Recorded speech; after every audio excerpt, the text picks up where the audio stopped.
What's better today? I'm John Michael, and this is a field guide from the Apprentices, mostly reliable guide. Insiders get these linked directly from their journal right when they need them. You found it the long way round. That counts too. Read it.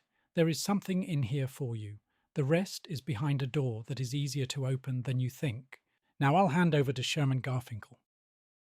FG004, the biological reset, and why stopping is an act of resistance. She nearly did not come. That was the thing Charlie kept returning to on the walk through Critter Vale. She had time to sweep from minutes 40 seconds, slipped through the gap, and spent the first 100 meters constructing a perfectly reasonable case for turning around. She had a deliverable due.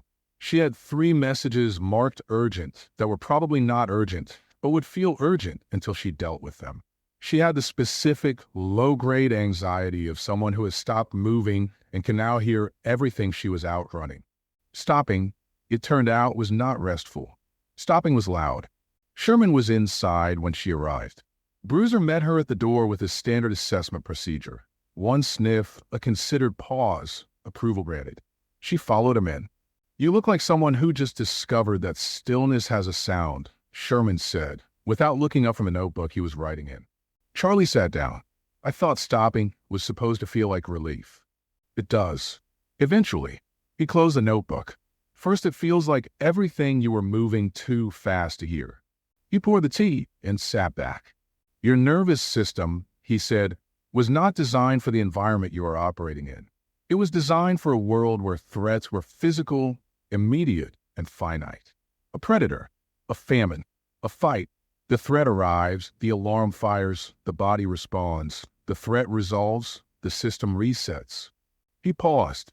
"Your system is running the same hardware, but the threats never resolve. The inbox refills. The quarterly review ends, and the next one begins. The difficult colleague is there on Monday. The alarm fires and fires and fires, and the reset never comes because you never stop long enough to let it happen." Charlie thought about her morning. The 12 minutes she had protected, finally, this week. The way her hands had wanted to reach for her phone during every one of them. The effort it had taken not to. "The pause," Sherman continued, "is not a productivity technique. It is a biological necessity. When you stop, even briefly, even for 60 seconds, you give your nervous system the signal it has been waiting for." Charlie had been turning something over since she walked through the fence. The 12 minutes that morning. 11 of them uncomfortable, 1 of them different. Something had shifted in that last minute, and she had filed it under coincidence because she had not had a framework for it. But she had the framework now. "The parasympathetic response," she said.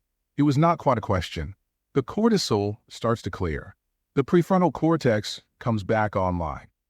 Sherman looked at her. "Yes, exactly that. I felt it this morning. The 12th minute." She paused. "I thought it was just tiredness." "It was your nervous system doing what it was designed to do, the moment you gave it 60 seconds of silence to do it in." He held her gaze. "You did not need me to tell you that. You just needed the words." She had not had words for it. 60 seconds, Sherman said. Sometimes less. The research is consistent. You do not need a retreat. You do not need silence. You need a stop, a real one. Full attention, off the threat, on the breath, feet on the floor. He looked at her steadily. "The system you're operating in does not want you to stop. Stopping is unproductive. Stopping is wasteful. Stopping means you are not contributing." A brief pause. "Stopping is also the only way to remain functional enough to contribute anything worth having," which is why, he said, it is an act of resistance. Not self-care, resistance. Something in Charlie's chest shifted at that word. Not unclenching this time. Something more like a small, internal realignment. The reframe was precise. She had been trying to give herself permission to stop by calling it rest, and something in her kept rejecting the permission. Rest felt earned. Resistance felt chosen. She could choose resistance. Bruiser walked to her side of the table and sat down heavily against her leg. The weight of him was unexpectedly steadying. "The body," Sherman said, watching this, "knows before the brain catches up. That is not mysticism. That is neuroscience." He picked up his mug. "The pause works from the body upward. Feet flat. Breath slow. Everything else follows. Charlie looked down at Bruiser. He looked back up at her with the serene confidence of a creature who had never once mistaken motion for progress. She thought, 60 seconds. Right now, even I could do 60 seconds. She did not reach for her phone. If you only remember one thing from this, stopping is not the opposite of productivity. It is the condition for it.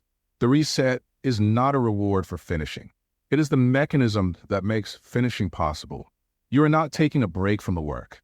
You are doing the most important part of it. The story ends here. Sherman has more to say. Charlie has further to go. The steps that follow this story are only available inside the Insider's Challenge. That is where the formation payload lives. The one habit, the trigger, the practice small enough to start today and significant enough to matter in 6 years. You have just read the diagnosis. The prescription is inside. Are you ready?